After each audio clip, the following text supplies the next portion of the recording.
How can you create an atmosphere of vulnerability and trust within a small group? Be yourself. If you're gonna create an atmosphere that is safe and open and vulnerable, then you have got to lead the way in that. Um, Group members are looking to the group leader to see what's safe to share. How much of my pain can I actually share with our group and it be okay and I not get funny looks? People are wondering what they can share.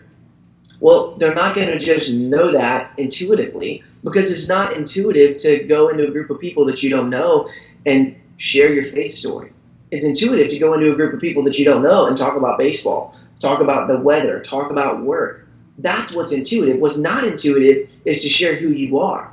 So if you're going to want your group to actually be open and honest and vulnerable, then you got to lead the way. Let me just say too that you don't want a surface level group. You don't want your group to come in every week and just talk about the same things and just talk about these moral platitudes. You want your group to go deep. They're not going to go deep unless you go deep. And by deep, I don't mean like a deep Bible study. I mean deep as in sharing who you are, sharing your pain and your frustrations and the chaotic parts of your life that you still maybe don't have figured out. When you share that, you'll find a deeper connection with people than if you only share your victories. So if you always have a neat bow tied around every single story you share and you don't seem to be in process, then you're not really speaking to the life of the people in your group because their lives feel very much like they're in process, not like they have it figured out, not like their life is done and that once they began following Christ, everything is easy. Well, it's not easy for you.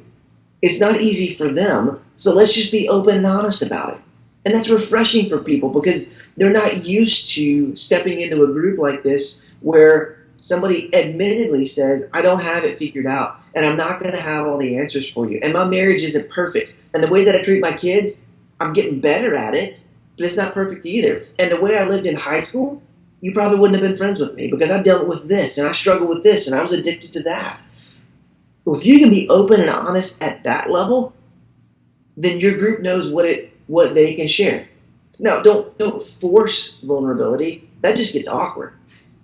But lead your way through it and invite people to share who they are and remind them constantly. I do this with my group. I remind them constantly that this is a safe space. What's shared in group stays in group. We're not going to go tell other people about it. We're not going to post it on Facebook. We're not going to talk about it in the church.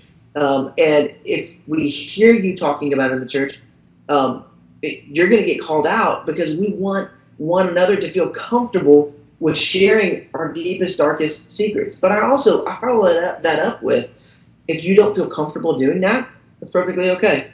I mean, if you want to just keep your relationship with a group at a surface level, that's okay, you can.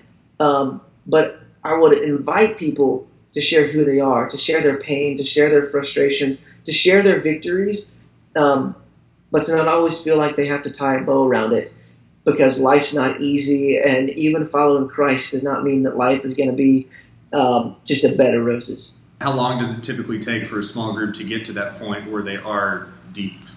My generic answer is the amount of time it takes is how long it's going to take you to be open and honest with yourself and with the group. So that's kind of my philosophical answer would be your group will open up when you open up.